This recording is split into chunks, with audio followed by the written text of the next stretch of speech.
Bienvenue dans cette nouvelle vidéo où nous plongeons au cœur d'un mystère ancien et cosmique. Aujourd'hui, nous allons explorer le concept le plus énigmatique de l'Alien Ways Book, à savoir elle ou she. Ce terme mystérieux ferait référence à une force primordiale, décrite comme la vérité, la lumière, le commencement et même le créateur. Selon le livre, elle est connue sur Terre sous différents noms, tels que Artemis, Jana ou Jan.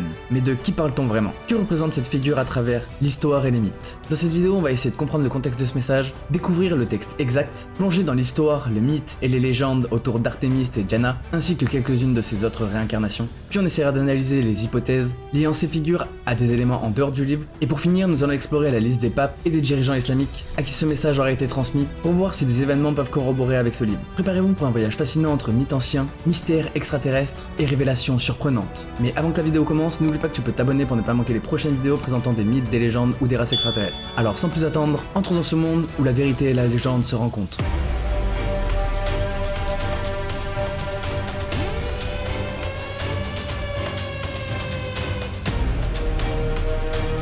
Depuis que les humains existent sur Terre, une question majeure n'a cessé de revenir. Qui a créé l'univers et nous tous? Une question existentielle dont la réponse a été cherchée depuis des millénaires par toutes les civilisations humaines. Et aujourd'hui, on va s'attarder sur la vision de l'Alien Ways Book sur cette question. Selon l'Alien Ways Book, cette question a été abordée par plusieurs races extraterrestres. Et ce qui est surprenant, c'est que toutes les races qui en ont parlé ont donné la même réponse. Ce message unique, mystérieux, a été transmis à travers les siècles et à des chefs religieux et politiques humains. Il leur a été transmis par la race des Ramei et des Gefok, à travers différentes périodes de l'histoire humaine. Pour ceux que ça intéresse, sachez que j'ai fait des épisodes dédiés sur chacune de ces races et qui vont sortir sur ma chaîne, donc n'hésitez pas à vous abonner pour ne pas les manquer, ou aller les consulter s'ils sont déjà disponibles. Ce message a été envoyé à des papes, des dirigeants politiques et des figures influentes. Le livre précise que le dernier à avoir reçu le message fut JFK, le 3 octobre 1963, peu avant son assassinat. Le message en lui-même est décrit comme à la fois simple et complexe. Il est porteur d'espoir, mais aussi d'avertissement. Il informe, mais soulève davantage de questions qu'il n'en résout. Mais alors, que révèle donc ce message? Quelle est cette force mystérieuse que cette race appelle elle, ou she? Pour comprendre cela, passons à la lecture du message.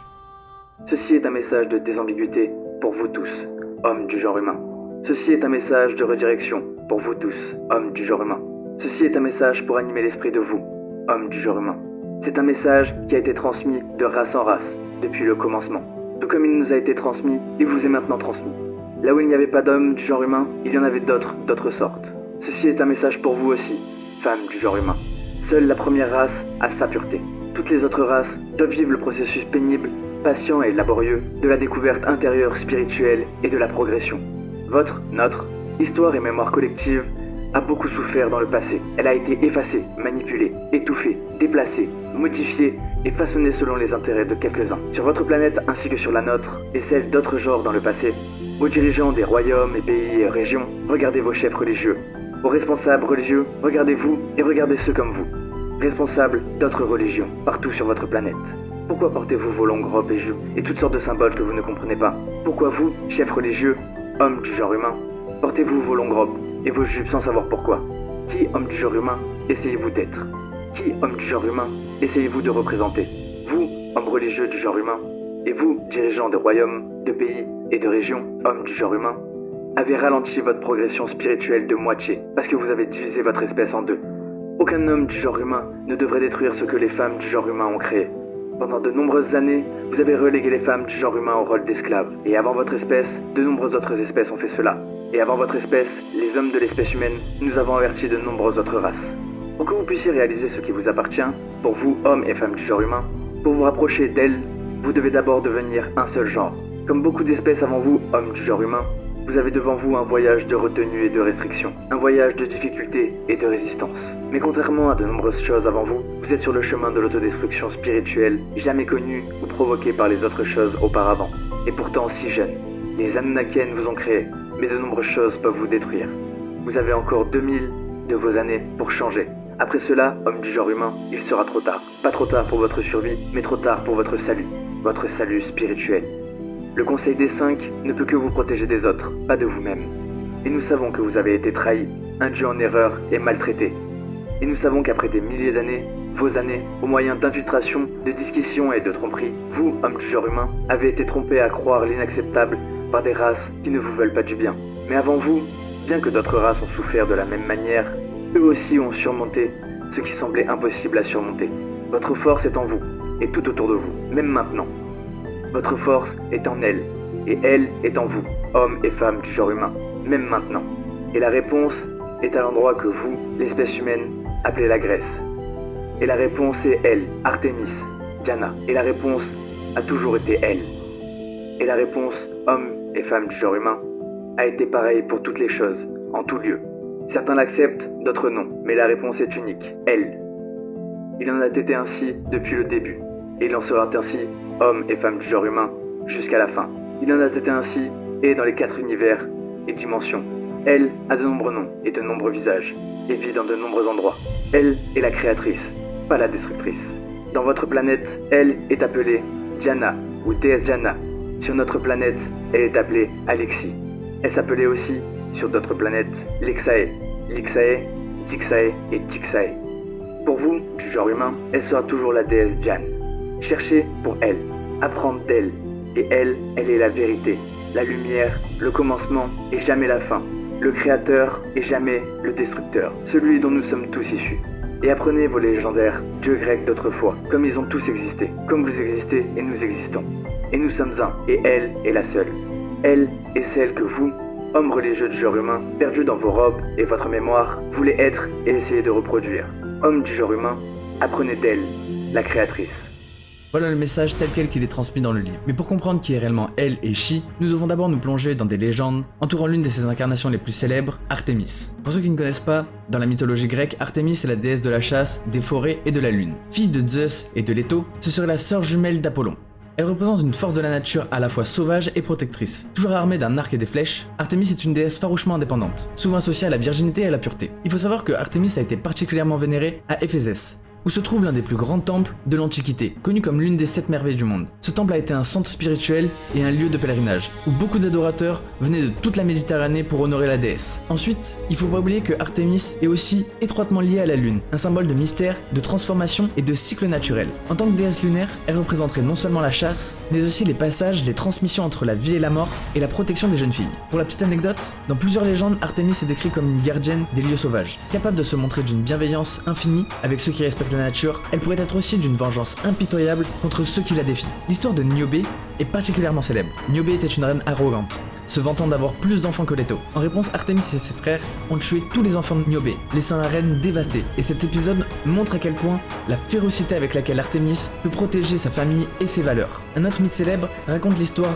d'Actéon, un chasseur qui malheureusement aperçut Artémis en train de se baigner et elle alla la regarder intensément. En guise de punition, elle le transforme en cerf et il fut dévoré par ses propres chiens de chasse. Cet épisode met en lumière la nature implacable de la déesse face à ceux qui osent violer son intimité et son honneur. En revanche, dans la mythologie romaine, Diana est l'équivalent d'Artémis, mais son rôle s'étend au-delà de celui d'une simple déesse de la chasse. Diana est une figure complexe, associée à la lune, à la nature sauvage, mais aussi à la protection des faibles et à la fertilité. Comme Artémis, Diana est toujours représentée avec un arc et des flèches, parcourant les forêts avec une meute de chiens à ses côtés. Elle incarne également l'indépendance et la liberté, souvent associée au bois et aux montagnes. Diana est aussi une protectrice des femmes, en particulier des jeunes filles et des femmes en couche. Diana est également une déesse lunaire, symbolisant la lumière dans l'obscurité. Elle veille sur ceux qui sont vulnérables, les voyageurs perdus dans la nuit, les femmes enceintes et ceux qui cherchent la protection contre des forces malveillantes. La lune, symbole de Diana, représente aussi le cycle de la vie, la renaissance et la transformation. Diana a été vénérée dans toute la Rome antique, mais son sanctuaire le plus célèbre se trouve à Némi, un lac sacré entouré de forêts denses, appelé le miroir de Diana. Là, un culte mystérieux se déroulait, où les prêtresses et les adorateurs célébraient des rites dédié à la nature et à la déesse. Une des particularités de ce culte était la figure du roi des bois, un prêtre qui obtenait sa position en défiant et tuant l'ancien détenteur de ce titre. Ce titre reflétait le lien profond entre Diana avec le cycle de la vie et de la mort. Pour la petite anecdote, à Rome, Diana a été perçue non seulement comme une déesse de la nature, mais aussi comme une protectrice des esclaves et des marginaux. Son temple sur l'Aventin était un lieu de refuge pour ceux qui fuyaient l'oppression. Comme dans la mythologie grecque, où Artémis punit Actéon pour l'avoir vu se baigner, le mythe est repris dans la version romaine. Et ce parallèle montre à quel point Diana et Artémis sont liés dans leur nature protectrice. Au-delà de la Rome antique, Diana est devenue une figure centrale dans des centaines de traditions ésotériques et païennes modernes. Elle est vénérée comme une déesse de la sorcellerie, guide des âmes et gardienne des mystères de la nature. Mais Diana serait en réalité divinité bien plus qu'une simple déesse de la chasse. Elle est le symbole de la féminité sauvage et de la liberté spirituelle. Son rôle en tant que gardien des cycles naturels, protectrice des opprimés et guide des âmes la rend particulièrement pertinente dans le contexte du message transmis dans l'Alien Westbook. Mais alors essayons d'analyser un peu et faire des hypothèses. Le message a été transmis par les races Ramey et Jefok. Elle place Janna et Artemis au centre d'une vérité cosmique. Mais pourquoi ces figures mythologiques spécifiques ont-elles été choisies pour représenter elle, la créatrice? Pour répondre à cette question, je vais vous dévoiler plusieurs théories et analyses que j'ai pu faire en trouvant diverses sources. Tout d'abord, Artemis et Janna sont tous deux étroitement liés à la Lune, un symbole central de nombreuses civilisations anciennes, représentant la lumière dans l'obscurité, les cycles de la vie et la fertilité, comme je l'ai dit. La Lune, avec son influence mystique, a toujours été considérée comme une parcelle entre le monde visible et le monde invisible. Dans le message du livre, elle est décrite comme la lumière, le commencement et la créatrice. La Lune, en tant qu'un symbole de transformation et de renouveau, est pour moi une parfaite allégorie de cette figure divine. De plus, plusieurs traditions ésotériques et païennes continuent de vénérer Janna comme une déesse de la Lune, ce qui pourrait renforcer l'idée que elle pourrait être un réel archétype universel incarné à travers différents noms. Ensuite, il faut savoir que les montagnes, les forêts et les lieux sauvages sont souvent perçus comme des domaines sacrés, où l'humain peut se reconnecter à des vérités profondes. Artemis et Janna sont toutes deux les gardiennes de ces espaces, symbolisant un contexte pur et instinctif avec la nature. Il faut pas oublier que dans de nombreuses traditions chamaniques, les forêts sont considérées comme des lieux de transformation spirituelle, et cette idée est pour moi renforcée par le message du livre, qui insiste sur l'importance de la réconciliation entre les hommes et les femmes pour se rapprocher d'elle. La nature, sous la garde de Artemis et Janna, devient en fait le cadre idéal pour une transformation spirituelle. Le message qui indique qu'elle a été connue sous différents noms à travers l'histoire et les âges, que ce soit Janna, Artemis, Alixi, Lixae, Lixae, Dixae, Tixae, ces noms sont multiples et suggère une figure omniprésente à travers les cultures et les planètes. Dans l'Antiquité, les déesses associées à la Lune ou la nature étaient souvent vénérées sous plusieurs noms selon la religion. Et ce phénomène est visible dans différentes religions où des divinités locales sont intégrées dans des cultures plus larges, comme celle de Janna par exemple. L'une des hypothèses que j'ai émises, c'est que ces noms multiples pourraient représenter des tentatives, à travers différentes époques et civilisations, de décrire la même force ou entité universelle. Elle serait alors une figure transdimensionnelle, s'incarnant sous différentes formes selon les besoins spirituels des peuples. Mais le message du livre mentionne spécifiquement que la réponse à la quête de la vérité se trouve en Grèce, un pays qui est déjà riche en mythes et en légendes. En Grèce antique, Artémis était l'une des divinités les plus vénérées, liée à la nature, à la pureté et au mystère des cycles lunaires. Et plusieurs théories avancent que certains mystères grecs, comme ceux d'Éleusis ou d'Orphée, contiendraient des indices sur l'origine de l'humanité et des vérités cachées sur le cosmos. Ces mystères initiatiques cherchaient à révéler des connaissances spirituelles beaucoup plus profondes, souvent en lien avec des cycles de la vie, de la mort et de la renaissance. Des thèmes que j'ai également retrouvés dans l'étude d'Artémis et de Janna. Après, au-delà de la mythologie antique, pour moi Janna continue de jouer un rôle central dans certaines traditions ésotériques modernes, notamment dans le néopaganisme. Elle est perçue comme une force primordiale guidant les âmes vers la vérité. Et pour ces croyants, Janna incarne l'idée d'un retour à l'harmonie avec la nature et au cycle naturel. Des thèmes qui seraient récurrents par contre dans les messages transmis par les Ramey et les Jefok. Dans ce contexte, elle serait vue comme un guide spirituel aidant l'humanité à retrouver son chemin après des millénaires d'égarements spirituels. Et une nouvelle fois, cette vision renforce l'idée que Janna et Artemis est bien plus qu'un simple personnage mythologique. Elle serait plutôt une représentation d'une force universelle présente à travers les âges. Ces différentes analyses montrent que Janna et Artemis pourraient bien être l'incarnation d'une force universelle reconnue par différentes civilisations extraterrestres. Que ce soit dans les cultures anciennes ou dans les traditions modernes, elle représente la lumière, la vérité, le commencement. Et dans ce cadre, la mention d'Artemis ou de Janna dans le Alien Westbook ne serait pas qu'une simple coïncidence, mais un rappel que la vérité cosmique a été cachée sous différentes formes à travers l'histoire. Toutefois, selon l'Alien Westbook, le message contenant elle n'a pas été seulement transmis à des dirigeants politiques, mais aussi des figures religieuses clés à travers les âges. Voici la liste des papes et des dirigeants islamiques à qui ce message a été transmis selon le livre. Tout d'abord, la liste des papes à qui le message a été transmis. Pape Cornelius, 3e siècle. Il a été le pape de 251 à 253 et a joué un rôle crucial dans l'organisation de l'église primitive durant une période de persécution.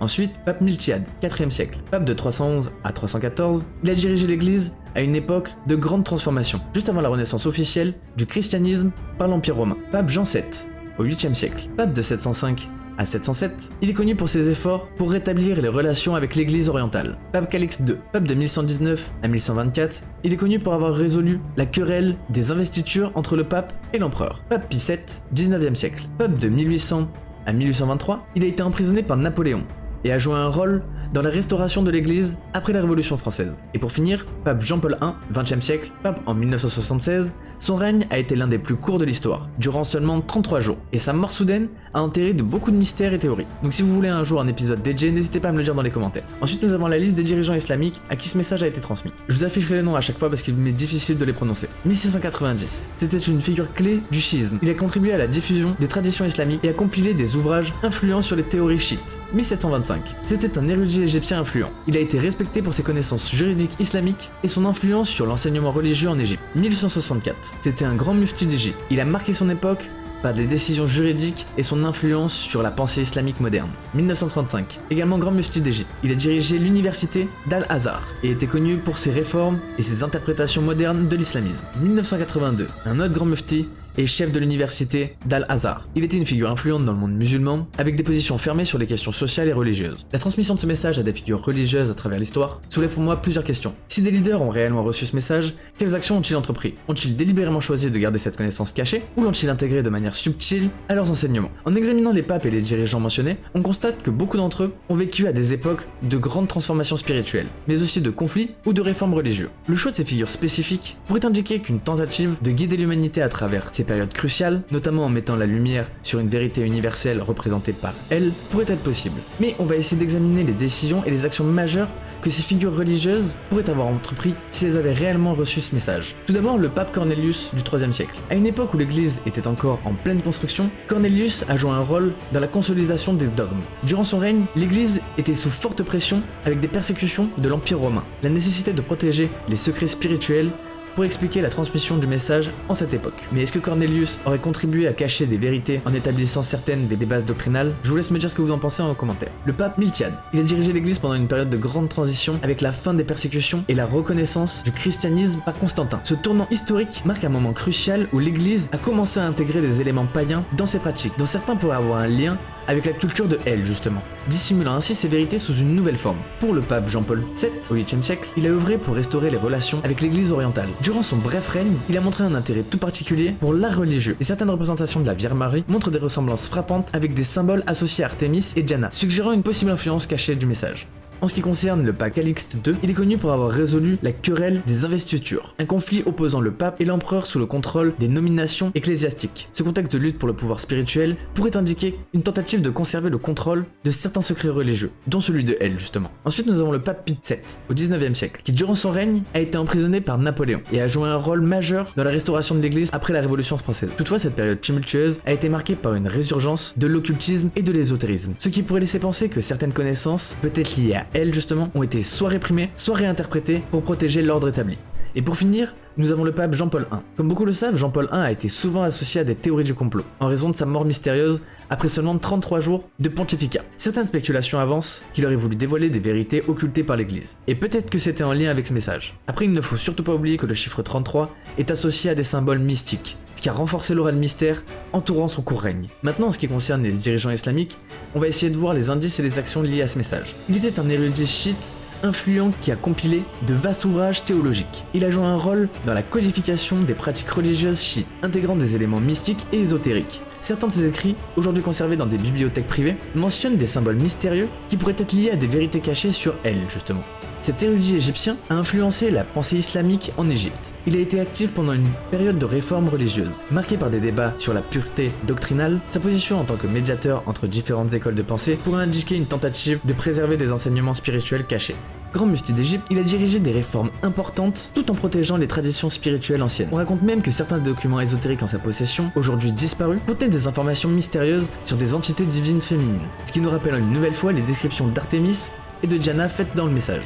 Il a marqué l'histoire par ses efforts pour moderniser l'enseignement religieux. Il a été réputé pour son ouverture à l'interprétation symbolique des textes religieux. Certains supposent même qu'il aurait été en contact avec des cercles mystiques, cherchant à préserver des connaissances occultes. Et pour finir, ce grand mufti d'Égypte était une figure influente dans la seconde moitié du XXe siècle. Durant son mandat, il a abordé beaucoup de questions spirituelles complexes, parfois même en confrontation directe avec des mouvements plus modernistes. Ses discours cryptiques sur la lutte entre le bien et le mal ont alimenté beaucoup de spéculations sur sa connaissance de vérités cachées. Et dans notre cas, on peut dire que c'est potentiellement lié à ce message. En conclusion de cette analyse, les actions et les décisions menées par ces chefs religieux montrent un schéma. schéma. À des moments clés de l'histoire, lorsque des transformations spirituelles et politiques majeures étaient en jeu, ces leaders auraient reçu un message caché, qui pourrait être lié à elle. Si ce message a été effectivement transmis, il aurait pu influencer des décisions cruciales, notamment pour préserver certains secrets ou les réinterpréter pour les adapter à leur époque. Le lien entre ces figures et la vérité cachée derrière Artemis et Diana demeure toutefois un vrai mystère. Les coïncidences entre les périodes où ces leaders ont exercé leur influence et les événements qu'ils ont menés sont assez troublants selon moi. Pour finir, le message qui est révélé dans The Alienways Book soulève des questions profondes sur la nature de Elle. Identifiée comme une force primordiale représentée par des figures telles qu'Artemis, Diana et d'autres non tout aussi mystiques, ce message, transmis à travers les âges à des figures religieuses et politiques, met en lumière une vérité universelle. Une force créatrice, présente depuis le commencement, dont la compréhension pourrait influencer le destin spirituel de l'humanité. En analysant la liste des papes et des dirigeants islamiques à qui ce message a été transmis, un schéma se dessine également. À des moments critiques de l'histoire, ces leaders semblent avoir reçu des révélations, un avertissement ou des connaissances cachées. Et leurs décisions, parfois entourées de mystères, ont souvent coïncidé avec des transformations majeures, des réformes spirituelles et des événements surnaturels. Les indices laissés par leurs actions suggèrent même qu'ils ont peut-être cherché à nous protéger de ces vérités, ou à la dissimuler pour éviter qu'elles ne bouleversent l'ordre établi. Que ce soit sous la forme de réformes religieuses, d'adaptations symboliques ou de décisions politiques secrètes, il est possible que le message d'elle ait été intégré à leur enseignement de manière subtile, pour rester accessible uniquement à ceux qui cherchent à déchiffrer les symboles. Ce message universel, transmis de génération en génération, résonne à travers l'histoire. Une vérité cachée, liée à la lumière, à la nature et la création, attend toujours d'être redécouvert. Et cette quête pour comprendre Elle semble encore aujourd'hui d'une importance cruciale pour l'avenir spirituel de l'humanité. Et voilà, nous arrivons à la fin de cette exploration autour de Elle, Artemis ou Diana. Ce voyage nous a conduit à travers l'histoire, les mythes anciens et même les coulisses des plus grandes figures religieuses. Le message transmis par ces races extraterrestres soulève plus de questions qu'il n'apporte de réponses. Cependant, il met en lumière un aspect central selon moi. Il existerait des vérités cachées qui, depuis des millénaires, ont influencé les décisions et les croyances des civilisations humaines. Qu'il s'agisse d'une force universelle ou d'un simple mythe, Elle continue d'intriguer ceux qui cherchent à percer les mystères de notre existence. Peut-être que la réponse se trouve dans nos anciens temples grecs, ou peut-être que tout est caché à la vue de tous, dans des symboles et des rituels que nous continuons de pratiquer sans en comprendre pleinement l'origine. Si cette vidéo vous a intrigué, n'oubliez pas de la liker, vous abonner et partager vos théories en commentaire. Vos réflexions sont toujours les bienvenues pour aller plus loin dans ces cas mystérieux. Et pour ceux qui veulent en savoir plus, n'oubliez pas qu'il y a d'autres vidéos sur l'Alienways Book disponibles sur ma chaîne et qui vont sortir prochainement. Donc n'hésitez pas à vous abonner pour ne pas les manquer. Avant de terminer, un grand merci à tous ceux qui me soutiennent et m'aident à mettre plus en avant cette chaîne. Il y a encore beaucoup de vidéos qui vont sortir, donc merci beaucoup. En attendant, nous on se retrouve dans une prochaine vidéo. C'était Kiko and Fire. Peace out.